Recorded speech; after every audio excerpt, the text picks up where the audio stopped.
afternoon, ma'am. Good afternoon, friends. Myself E.Ramadevi from 3rd Biochemistry. Today my seminar topic is gram staining.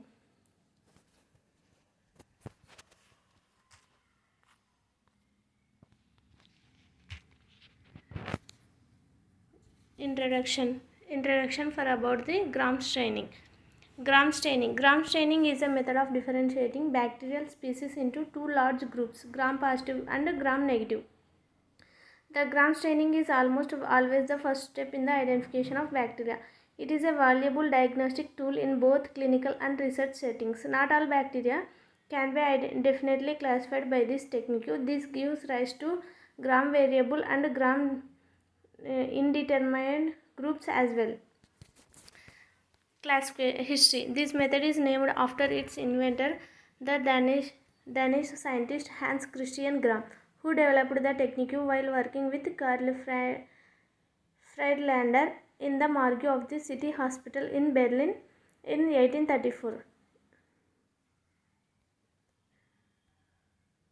This is the diagram about the gram positive and gram negative. Left side gram positive and right side gram negative. In gram positive, cytoplasm and peptidoglycan and cell membrane are present, whereas the gram negative, cell membrane, outer membrane, cytoplasm, periplasmic space, peptidoglycan are present.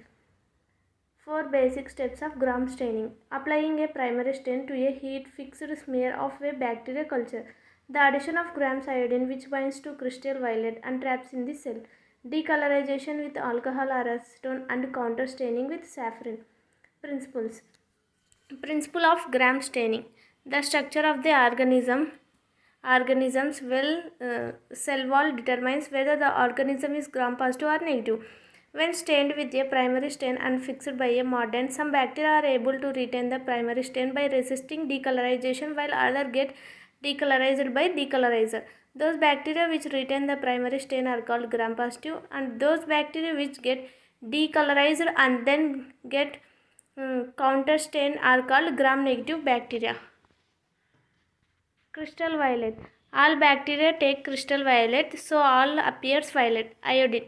Crystal violet iodine complex is formed. Acetone. Bacteria with high lipid content lose complex, but bacteria with less lipid complex remains CV1 complex. Saffron basic fusion. Only colorless bacteria takes appear pink. This is a gram positive and gram negative bacteria. Gram positive bacteria. Gram positive bacteria have a thick cell wall of peptidoglycan. Peptidoglycan is a polymer consisting of sugar amino acids that form a mesh-like outside the plasma membrane of bacteria, forming cell wall. In gram positive bacteria, between the cell wall and cell membrane, there is a membrane teichoic acid. Gram negative bacteria. Gram negative bacteria have an outer membrane of phospholipids and bacterial lipopolysaccharide outside of their thin peptidoglycan layer. The space between the outer membrane and the peptidoglycan layer is called the periplasmic space. Procedure. Make a smear dry and thoroughly in cool air. Fix the dried film by passing it briefly through a Bunsen flame. Flood the slide with crystal violet cell for up to 1 minute. Wash off briefly with tap water and drain. Flood the slide with grams iodine solution and allow the acts as a mordant for about 1 minute. Wash off the tap water and drain. Decolorize the smear with acetone for 10 to 30 seconds, taking care not over decolorize, and immediately wash off with water. Flood the slide with saffron solution and counter stain for about 30 seconds. Wash off with the tap water, drain and blood dry with filter paper and examine under oil immersion objective. Thank you, ma'am. Thank you, friends.